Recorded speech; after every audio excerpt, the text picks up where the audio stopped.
తమిళ hero Dhanush, Rajinikanth కుమార్తె ఐశ్వర్య గతేడాది విడాకులు తీసుకున్నారు. తాజాగా వీరిద్దరూ కలిసి దిగిన ఓ ఫోటో నెట్టింట తెగ వైరల్గా మారింది. తమ కొడుకు యాత్ర గ్రాడ్యుయేషన్ డేలో వీరిద్దరూ పాల్గొన్నారు. కొడుకును ఎంతో ప్రేమగా దగ్గరికి తీసుకున్నారు ధనుష్, ఐశ్వర్య. ఇక ఈ ఈవెంట్కి సంబంధించిన ఫోటోను ఇన్స్టా వేదికగా ధనుష్ షేర్ చేశాడు. యాత్ర తల్లిదండ్రులుగా ఈరోజు తామిద్దరూ ఎంతో గర్వపడుతున్నామని క్యాప్షన్ ఇచ్చాడు హీరో ధనుష్. ఇక ఈ ఫోటోపై నెటిజన్లు కూడా హర్షం వ్యక్తం చేస్తున్నారు.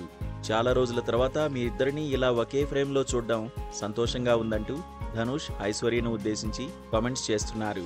మరోవైపు ఇదే ఫోటోని సూపర్ స్టార్ రజనీకాంత్ ఎక్స్ వేదికగా షేర్ చేశారు.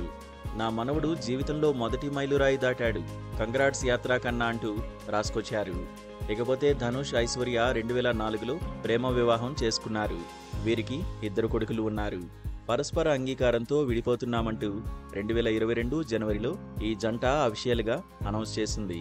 ఈ నేపథ్యంలోనే నవంబర్ 2024లో కోర్టు విడాకులు మంజూరు చేసింది.